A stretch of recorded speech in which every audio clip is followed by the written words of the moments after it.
Hi friends, ഇന്നൊരു അടിപൊളി recipe ആയിട്ടാണ് വന്നിരിക്കുന്നത് കേട്ടോ. നല്ലൊരു ചായ പലഹാരം.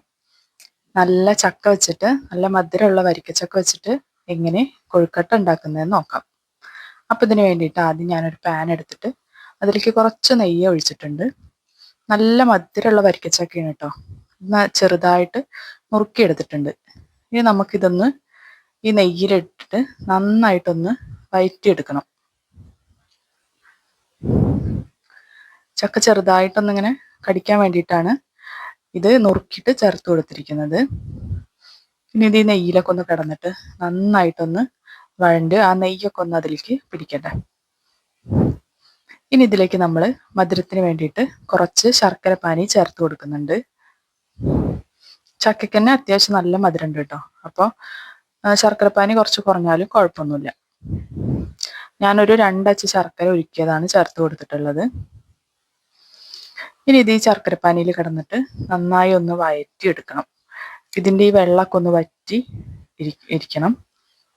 ഇനി ഇതിലേക്ക് കുറച്ച് ഫ്ലേവറിന് വേണ്ടിയിട്ട് ഏലക്കായപ്പൊടി ചേർത്ത് കൊടുത്തിട്ടുണ്ട്.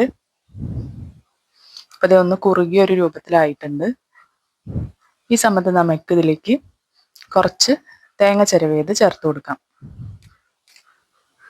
ഇനി നന്നായി ഇളക്കി ഈ വെള്ളമൊക്കെ ഒന്ന് വറ്റി പാനിൽ നിന്ന് വിട്ടു വരുന്ന പരുവാവണം.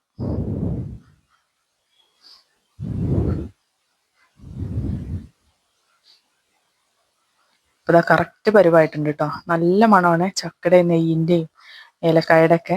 നല്ല അടിപൊളി ടേസ്റ്റാണ്. ഇങ്ങനെ വെറുതെ കഴിക്കാൻ തന്നെ ഇത് ഭയങ്കര ടേസ്റ്റാണ് കേട്ടോ. അപ്പോൾ അതേ കറക്റ്റ് പാകമായിട്ടുണ്ട്. പാനിൽ നിന്നൊക്കെ വിട്ടു വന്നിട്ടുണ്ട്. ഇനി ഇത് കുറച്ച് നേരം തണുക്കട്ടെ. 2 സ്പൂണ് വലിയ സ്പൂൺ അരിപ്പൊടിയിലേക്ക് നല്ല തിളച്ച ചൂടുവെള്ളവും കുറച്ച് ഉപ്പിട്ടിട്ട് നന്നായിട്ട് കുഴച്ച് വെച്ചിട്ടുണ്ട് കേട്ടോ. ഇനി ഇതിൽ നിന്ന് ഓരോ ഉരുള എടുത്തിട്ട് ഇതാ ഇതുപോലെ പരത്തി ചെറിയൊരു കുഴി ഉണ്ടാക്കുക നടുക്കിൽ. കൊഴുക്കട്ടയുടെ എല്ലാ ഭാഗത്തേക്കും ഒരുപോലെ ഫില്ലിങ് കിട്ടാൻ വേണ്ടിയിട്ട് ഇങ്ങനെ ചെയ്യാണ് കുറച്ചുകൂടി നല്ലത് കേട്ടോ.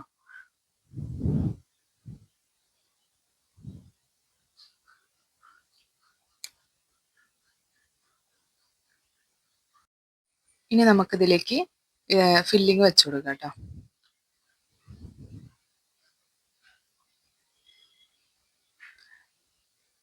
ഇനി ഇത് നന്നായിട്ടൊന്ന് ഉരുട്ടിയെടുക്കണം. ഫില്ലിങ് പുറത്ത് പോവാത്ത വിധത്തിൽ പതുക്കെ സൈഡൊന്നും പൊട്ടാതെ ഇത് ഉരുട്ടിയെടുക്കാം.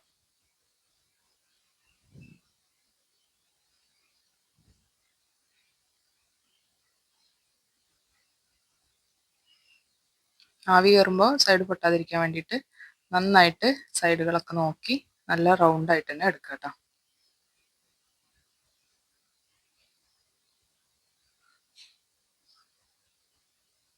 അപ്പോൾ നമ്മുടെ കൊഴുക്കട്ട ഇവിടെ റെഡി ആയിട്ടുണ്ട്. ഇതുപോലെ നമുക്ക് മാവ് ഉപയോഗിച്ചിട്ട് എല്ലാ കൊഴുക്കട്ടയും ഉരുട്ടിയെടുക്കാം.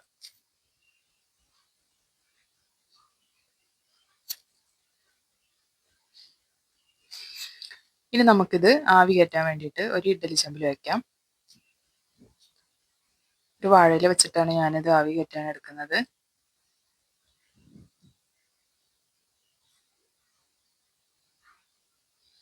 നന്നായിട്ട് വെള്ളം തിളച്ച് വരുമ്പോൾ ഒരു 10 മിനിറ്റ് ഒന്ന് വേവിക്കാൻ വേണ്ടിയിട്ട് നമുക്കിത് വെക്കാം.